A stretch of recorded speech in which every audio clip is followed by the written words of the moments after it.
Hello there, I am Tam, And I'm eternally mortal. and this is the Hidden Egg Podcast, where we talk about vulnerability Welcome back. and stuff and things. Yeah, we talk about vulnerability through anime right now. Well, through this current season, we're watching stuff, and right now we're trying to watch the series Erased. Yes. Do you remember what's happened in this show so far? Conveniently, I listened to the previous episode today, so I do have some memory of what has gone on. Do you want me to do a bit of a recap? Sure. I'm going to have to kind of vamp for a minute as I really pull some memories back to the forefront of my mind. Well, I remember what happened in the first one. The first episode? Yeah.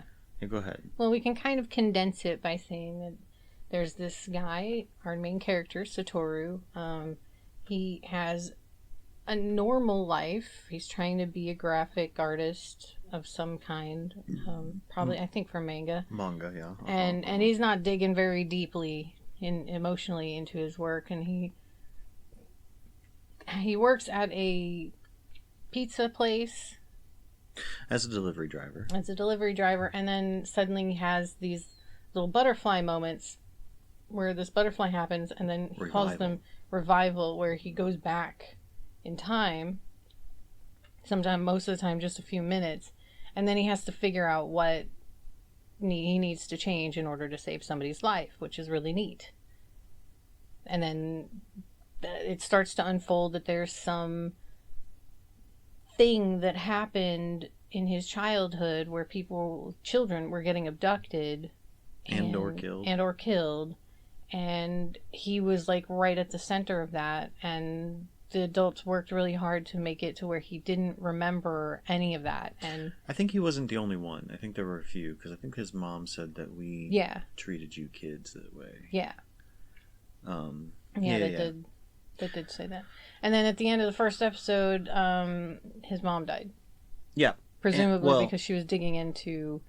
Near the end of the first episode, his mom died. At the end of the first episode was when he went back in time. Yes, he went back in time to 1988. Yeah. I think. 88.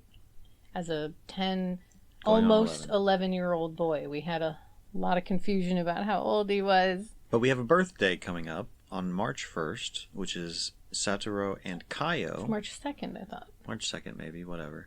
Hinazuki, I believe, is her name.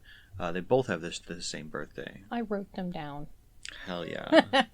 I thought maybe as we go, I'll write down other names as we feel the need for them. One time for the characters in the anime to say Hinazuki's first name. That's all I want. Hinazaki? Hinazaki's first name. Kaio. Kaio? I think it's Kaio, but... Yeah, but I really don't want to say Caillou. I know. It sounds so much like Caillou. Anyway. Yeah, so they have the same birthday. We know that that's coming up, and we believe that the Kaio Hinazaki is going to be... We know that Hinazaki is going to be kidnapped and killed. Disappear on a day and show up after snow has melted as a dead person. Right, and we found out that... Nailed it. We found out that Hinazaki is being physically abused by her mother. Fucking goddamn it, yeah. Mm-hmm. And we also found out that the teacher, Satoru's teacher, knows this. Yep, and Satoru's teacher is amazing and comes in clutch in every moment. When that fucking bitch was trying to publicly humiliate Hinazaki in front of the entire class. You mean the other 10-year-old kid? Yeah. Yeah. When that was happening, the teacher was like, no, it's cool. That was exactly what was supposed to happen. Now everybody shut up and forget about it. And it worked perfectly. Teacher's amazing. And kind of hot. So I'm sure that there's a lot more to it. Satoru's got like this friend group and everything. We haven't really gone a whole lot in depth about them. They haven't really gone a whole lot in depth about them in the show anyway, so meh. So the last thing, one of the last big bits that I remember us talking about, that I was pretty hot about, was that once Satoru found out Inazaki's birthday, he was like, okay, now I just need to make it up to her. Yeah, because he felt like he had wronged her. Well, because he lied to her. Because he lied about the race. Like, right. She had been kind of... Did the race happen after or before the foxes, though? Oh, definitely before. Definitely before. Yeah. Okay, so the foxes have happened. So the foxes were like the very end of the last episode. So the foxes were what he did to make it up to her. I think so. Yeah, God, taking her to the Christmas moment. Tree and the foxes and everything. Yeah, that was such a good moment. But now it's tainted. It was for a purpose. He didn't just want to share that moment with her. He wanted to use it to make it up to her. For lying about the race. I don't know that really makes it tainted to me. I understand if it does to you, but I mean, it's not horrible. It's still a beautiful moment. I don't begrudge the tears. He wasn't doing it to manipulate her into, being more pliable for him. It was just he felt bad that he had lied to her about the race thing. And I don't really feel like he lied enough that it needed any sort of apology like that. Like, yeah, and it was a once in a lifetime event that was happening at a specific moment that he invited her to, and it was amazing and beautiful. Well, because also remember, he tried to go to her house to apologize, and that was when he found her in the shed after her mom had beat her. And he potentially made it worse in that moment. Potentially, but like that, and in that moment, she lied to him. And I'm not saying that she was wrong in doing so. Like, I don't know that telling him the truth would have been any better. She was told to by her mom. Right. But, like, in that moment, it became clear, like, why the whole lying thing, I guess, was so important. Yeah. Yep, absolutely. And the fox thing happened after that moment as well. And she got to be a kid in that moment, and she got to like blush and smile and think about the future. Yeah. Mm-hmm. Yeah, so that's where we're at. And there was like a moment of like intrigue of something's gonna go wrong at the end, but it wasn't very clear what that was about. Was there? Yeah, you were upset about it because it happened right after the tree thing, and you were like, no, why can't we just leave it here? I don't even remember anymore. Yeah, it was very brief, and it was very vague, so... Huh. Interesting.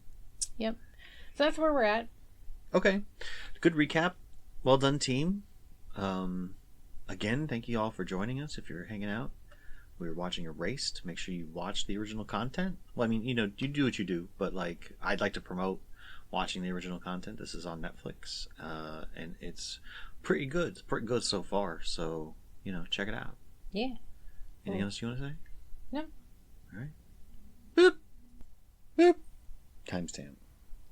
Timestamp is 5:30-ish. I think we're about to get into something that's going to be emotional right here. And so I kind of wanted to just do a little pause and like catch up with where we're at. Because like, there's stuff going on here. Satoru is fleshing out his plan to save her life. To save the life of Hinazuki. Which I was wrong. It is Hinazuki, not Hinazaki. So, there's that. He tried to include his friends in it, and they were all like, "No, I'm busy that day." They very obviously lied to him about that, because one of them was like, "That sounds amazing," and like another one like pinched his leg. Yep. So they very clearly are making it to where it's obviously going to be just a one-on-one date now, which is cute. It's cute, but they're 10. Right. It's not... I don't think it's necessary yet to really force these sorts of issues, but that's fine, I guess. I don't know. It being... whatever. It doesn't matter. Anyway, it's cute. It is cute. Absolutely. What else did we have? Oh, there was the girl. The girl that you didn't like that was trying to... Oh, yeah. She was all... Okay, so like, her position has obviously changed. Yeah. In the class, and she was side-eyeing Satoru pretty hard, which kind of like gave me the willies.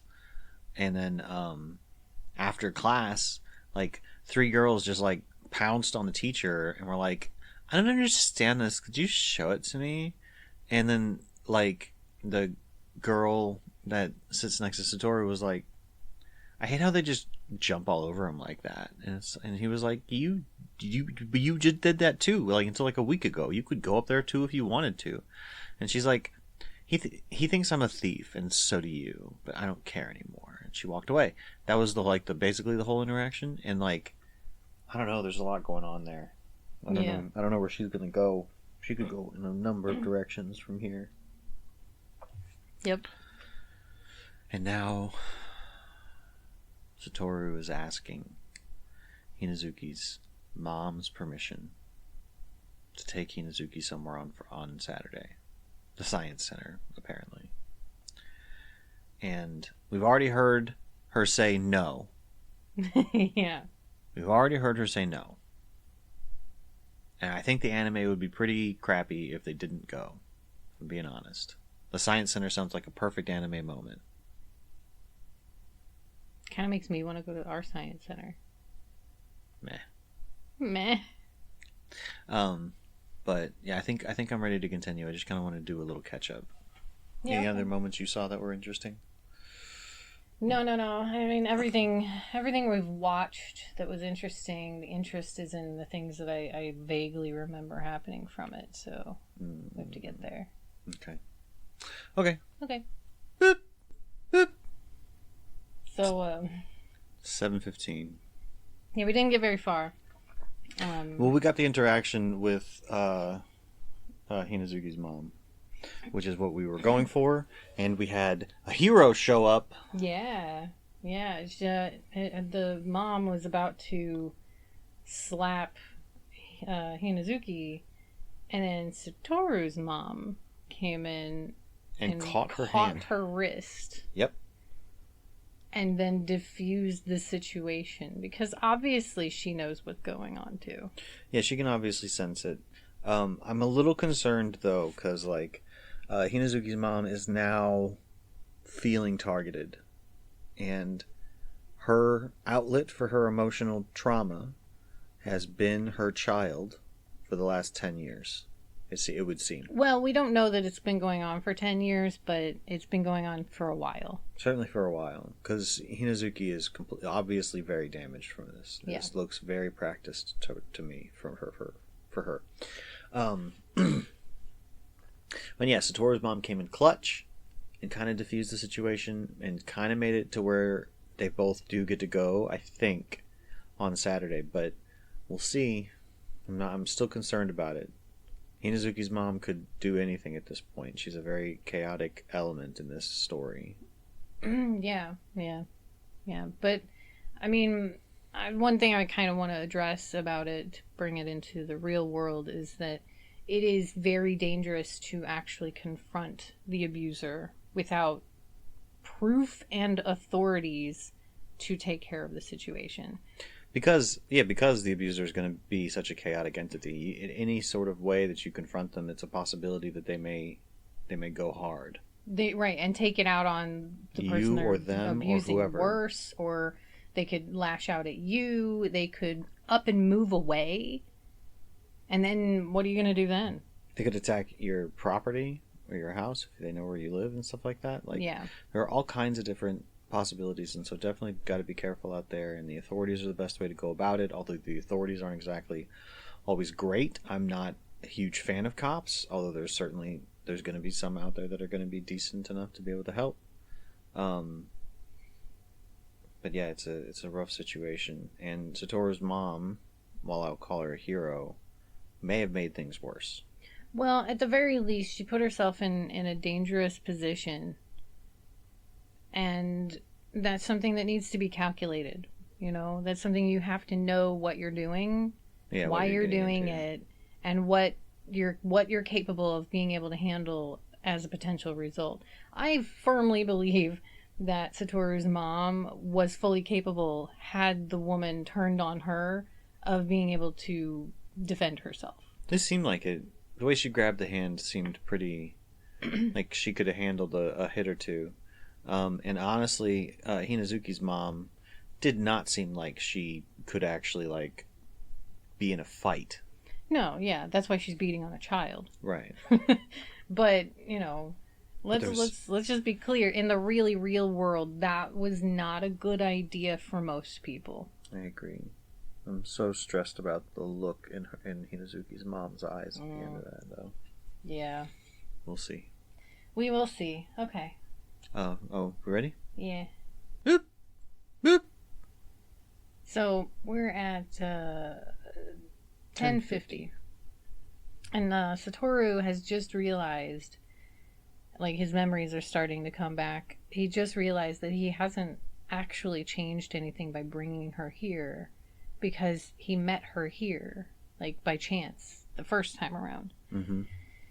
And he has a moment of despair where he's like, I've changed nothing. I thought I was, changing the future all this time, but then I haven't really changed anything. I kind of wanted to speak to that in our everyday life where we feel like we're not making any progress at the things that we're trying to do.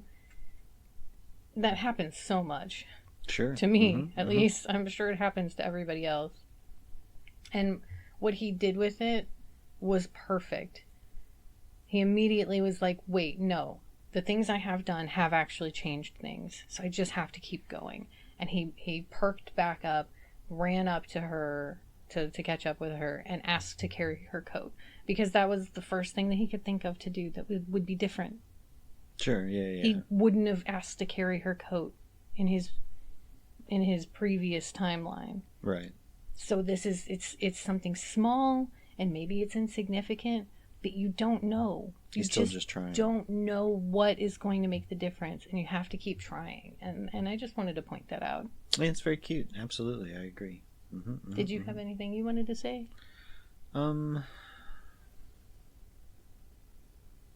It's interesting that the conversation is still hitting the same beats from the time he was here 18 years ago.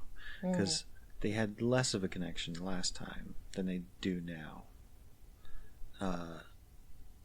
And so, like, for instance, the first one of these little memories that caused us to realize that he was having memories from 18 years ago was her turning away from the planetarium.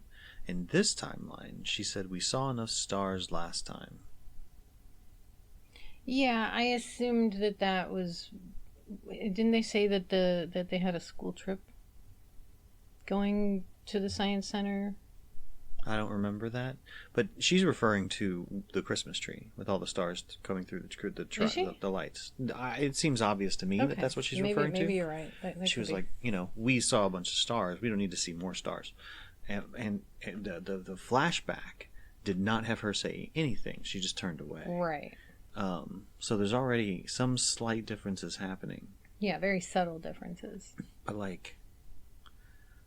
And that's the thing about change, though. And time travel is, obviously we haven't figured out a way to do that, but it still would follow the same rules. Changes happen slowly, subtly. Most changes happen slowly and subtly.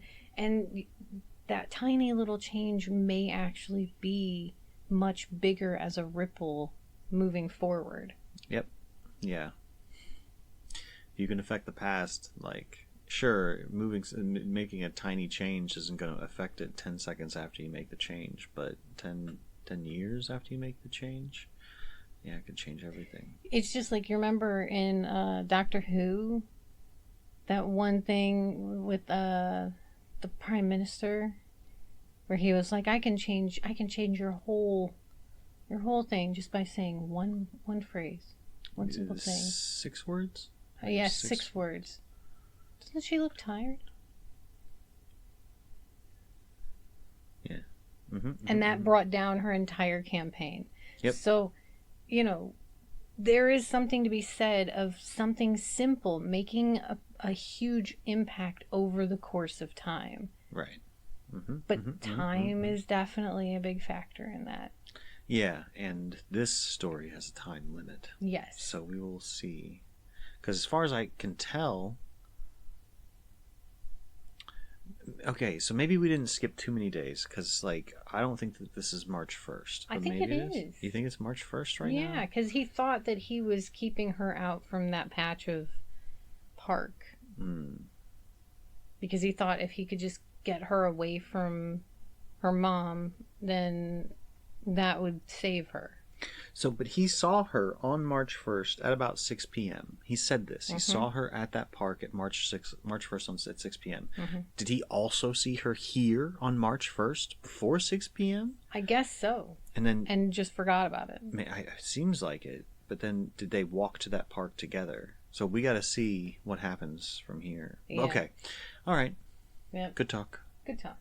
You done? You good to go? Yep. All right. Boop. Boop. Timestamp 13:30. So we are on March 1st.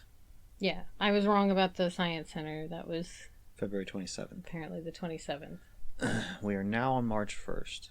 And Satoru has woken up early, has asked to walk Hinazuki to school today, has done so, met her at her house, and they walked together to school. And he's held her hand, both before and now after school. And I feel like it's too much. This girl has had no fucking hope for what seems like potentially years. Well, not just that, but in Japanese culture, holding hands is a big deal. Yeah. It's a huge deal. It's like the first kisses for us. Sure. Like maybe even more. Because some people don't really care about the first kiss. Right. But like, yeah, and also she's had no positive attention for a long time. So like, this is a love bomb. It's a lot. It's a lot to handle, and I'm afraid it's going to send her running away. I'm very afraid that she's going to run away. And so it's just kind of triggering me a little bit. I guess I can say, because like, I mean, I get where he's coming from, but he's pushing harder than he knows. Well, and this is actually, I'm glad that you brought this point up, because I think this is an important thing to notice. This is what abusers do. They catch people that are in vulnerable situations where they're being abused by somebody else overtly, and then they come in, love bomb them, get them away from the other abuser, isolate them from everybody, and then they become even more abusive than the abuser that they were liberating them from. Yeah. I've had that happen to me, and I have seen that happen to others. And I think that there's times that happens without malicious intent too. I think so too. It's just some people, end up into that role. And then when people that have been abused multiple times in the past sometimes just kind of end up in that role for each other. Yeah, I've noticed from my own life experiences that when you have been emotionally abused, I assume physical abuse does this even more so, but you as a victim get into certain patterns where you start allowing abuses that you don't realize are abuses, and maybe even for the comfort, try to make them happen. Try to make the other person abuse you because that's what you're used to. That's what is comfortable. Even though it's not actually nice, it's not something you want, it's something that was comforting because it happens so much, and you don't feel like you deserve better and all that stuff. So I've actually seen cases where people have kind of stumbled on being more abusive to somebody who had been abused because they weren't aware of those potholes. Right. Of how, like, not to say that it's the victim's fault. I don't want to say that, because that is not the intention here, but that it, to somebody who isn't a healthy individual, in all the ways, the way a victim can present themselves like prey can be very alluring to whatever their latent abusive habits are. Right. And bring out the worst in... That's why some people can bring out the worst in other people. Uh-huh. I think that's one of the main ways that happens. Yeah, absolutely. And it's hard to... I mean, you can blame an abuser for abusing, but I don't think it's easy to blame anybody for a tendency that happens in their mind. Right. Well, I mean, I don't blame. I set responsibility on whoever's putting forth the action. So if you're doing the action of abuse, then it is your responsibility to notice that you're doing that and then to find a better way of reacting or acting in those scenarios. Absolutely. That's my view. Mm-hmm, but mm-hmm. I can't, I mean, I'm not going to blame the victim either, but as a victim, it is on them to heal from their abuse. Mm-hmm. And a lot of people don't because they're afraid. They're afraid to heal. First step is probably just awareness of your abuse. Right. You know, that alone will help. That alone helps tremendously. Yep. Yeah. Well, I think I'm ready to continue. Tapped what about out you? for that one. All right. Okay. Boop. Boop. We're at 1845. Yeah, 1845 roughly. The party is just getting started. The party at Satoru's house. Him being too overprotective did not seem to cause a negative result, except for the fact that he didn't allow Hinazuki to have the time to construct his birthday present. Asshole. Well, he didn't know. He wasn't thinking about himself in that moment. He wasn't thinking about her wanting to make him something. I know. But she's obviously sad that she didn't have the opportunity to finish it. It's so cute that she wanted to make something for him. I can't wait to see what it is. I'm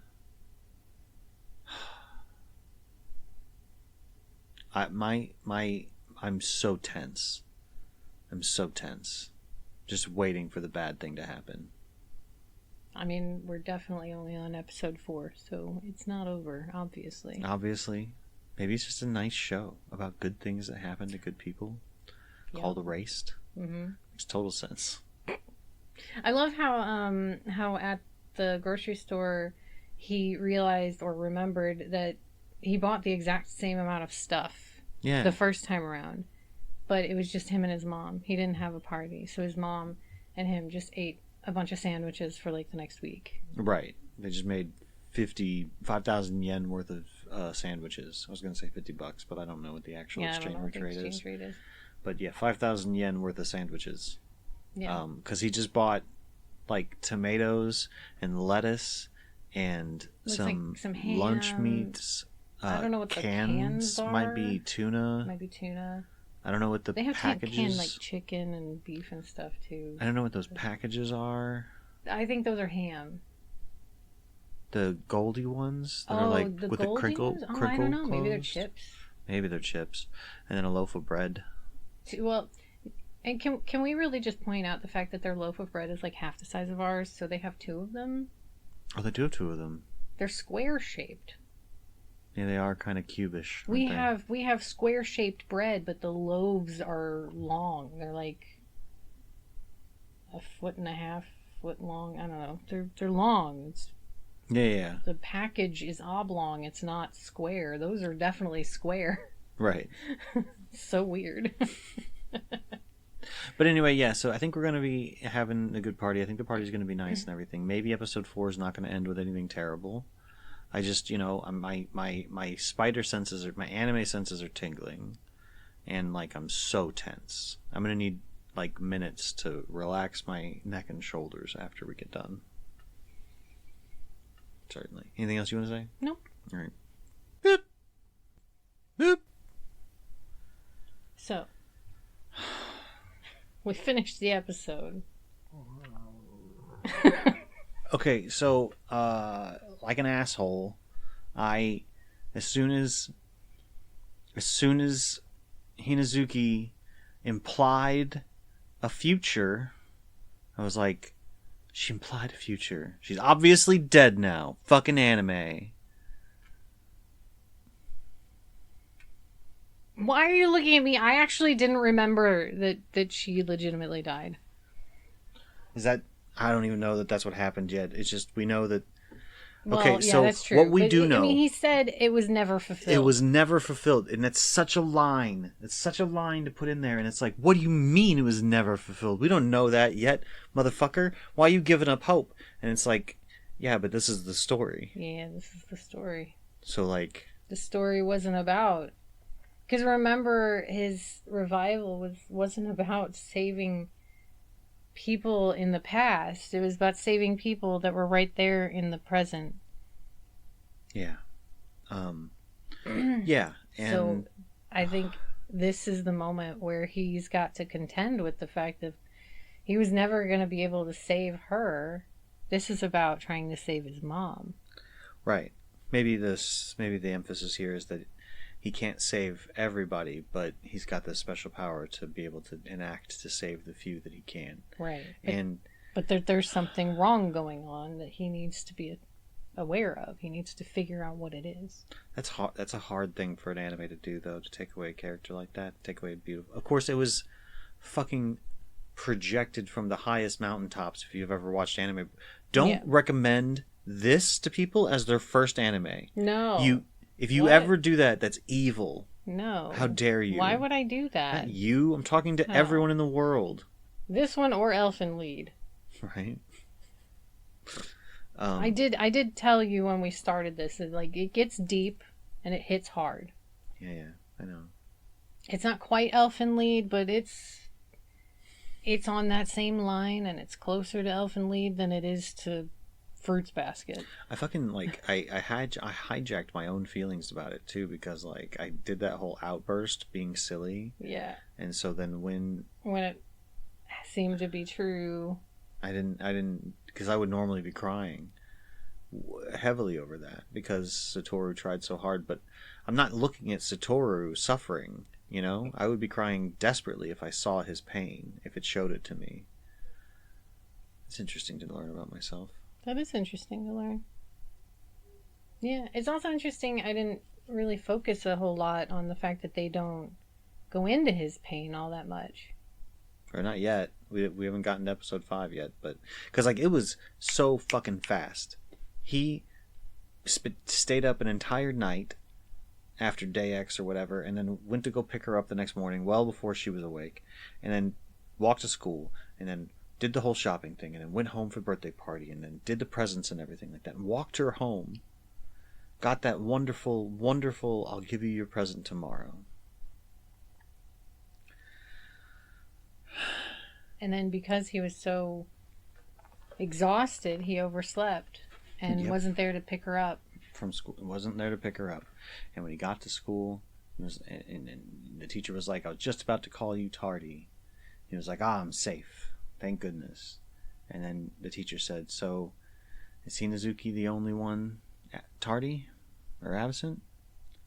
And that was the moment. And when we saw Satoru's panic, but then all we saw after that, all we heard were his words in the adult voice.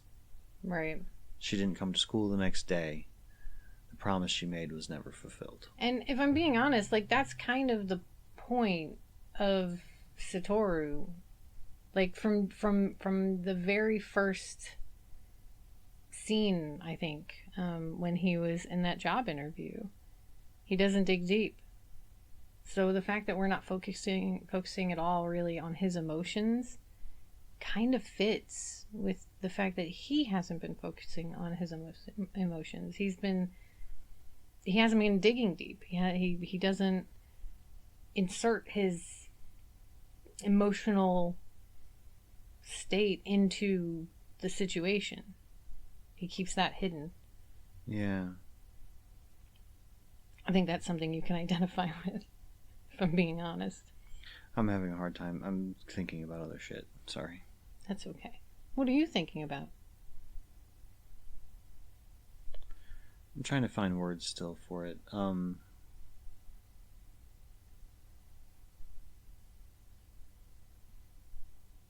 Fuck. I don't know if I'll be able to find words that quickly. No. Why? But it's about him. Somehow. you want me to pause it so you can... Nah, it's either going to be that they're going to have to deal with the silence, or I'm going to abort the thought and not speak it. It's going to have to be what it does, because or I mumble random words until I find what I was trying to say, because he put everything he had into this. He put everything he had into trying to save this girl's life. He even, in a way, kind of fell in love with her, ? Had her fall in love with him, ? There's something... I've been in love at 10 years old. Sure, it's not the same thing as being in love at 40, but it's pretty fucking powerful. And so it's now, where is she? What has happened now? Is it different than it was? But you're right, we do need to see more of his emotion. I want to know what episode 5 is going to be like, of course, because I want to know if we're going to get his emotion out of this situation. But if we don't, then what you're saying is 100% on par. But what I was really thinking about was, he saw her at the Science Center March 1st, the first time. No, February 27th. February 27th, that's right. That wasn't March 1st anymore. No. But he still saw her then. Mm-hmm. And then he did see her March 1st at 6 p.m. at the park. Yeah. That was a Monday night. And then Tuesday she disappeared. Mm-hmm. This is Wednesday that she disappeared. Because Tuesday was the day of the party. Yeah, but she didn't stay the night at his house. So they didn't know. It was sometime after she had been at the park at 6 p.m. that day. They didn't know when because her body had been frozen. Well, yeah, but my point is that, he saw her the first time, March 1st, Monday at 6 p.m. And then Tuesday she didn't show up to school, and it was after the thaw that they found her. It was, I think months later. So she lived a day. Yeah, an extra day. An extra day. Yep. What a hell of an extra day, though. And presumably, she disappeared on Monday night then. And so maybe she lived an extra day in wherever she was kidnapped at for a little bit. Assuming she was kidnapped. But either way, we don't really know yet what could have changed. And so I don't know. I'm just swirling. Yeah. But the fact that he doesn't dig deep, because he dug deep for this. Yeah. He dug deep in the amount of effort. He didn't dig deep in trying to understand himself. He dug No, deep but he in did trying say it was nice to have friends. He did. So it's still pretty superficial. I'm just gonna let you know that is not deep, but I think it was deep for him. Well, yeah, and him, he made those friends out of necessity because he needed to have other people to be able to convince Hinazuki to interact with him. Right. So I'm wondering how much he's going to be able to maintain those relations. Well, they were his friends to begin with. He just didn't. They weren't enough friends to show up for his birthday. Yeah. Yep. But they did this time. It's not so much that they weren't friends enough to show up for his birthday, but that he didn't invite them. Oh, do you think he didn't have a party? Yeah, he didn't invite them. What would have been different? I thought he did invite them the first time around, and that they didn't come. But maybe you're right. Maybe he didn't say that he invited them. He just said it was just the two of them. And it also did seem like the party did seem like a new idea. Yeah, his mom reacted to it a couple episodes ago like it was a weird thing. Yeah, but I mean, he didn't do it the first time. Right. Ask for a party. Yeah, I don't think he did. No. Okay. We did finish the episode? Yeah, we finished the episode. Yeah. Yeah. I know. You just want to watch more, but... No, I don't. I'm tired. I want to go eat dinner. I didn't have a whole lot left in me anyway, after all the frustration I felt earlier today. Yeah, that's about fair. Politics and misogyny. It'll do that. Yep. Yep. Well, I think that'll probably wrap up episode 4 of Erased. Episode, fucking 9 or some shit of season 2 of the podcast. The Hidden Egg podcast. Something like that. I don't know. Maybe episode 8. Who knows? Doesn't matter. I know when I name it on the thing when So I upload you will it. know. I will know, but I don't know right now. It is 9 or 10. Roughly. Yeah. Well, thank you all so much for coming along on with us on this journey. I really appreciate it. And I'm eternally mortal, and I hope you find smiles this day. Also, if you guys want to watch this while we're recording it, we do it every Thursday. Today is Thursday, right? Today's Thursday. My headspace is so out there. We do it every Thursday. It's not typically always at the same time, but it's late afternoon, early evening from a American's time zone standpoint. I would say between 5 and 9 p.m. Eastern Standard, or Eastern Daytime, Eastern Time, because they do U.S. Eastern Time. So and what was I saying? Yeah, the Discord. No, the Discord. Yeah, we do it on Discord. And you can find the Discord thing through monsteralley.com or tommonsteralley.com. They both go to the same place. And go to the chat thing and stuff and things. Yep. Absolutely. Do the things. Thank you so much again. And I've been the Accidental Monster, and is that everything? Yeah, we're good. We're good? Mm-hmm. Well, follow yourself. Always.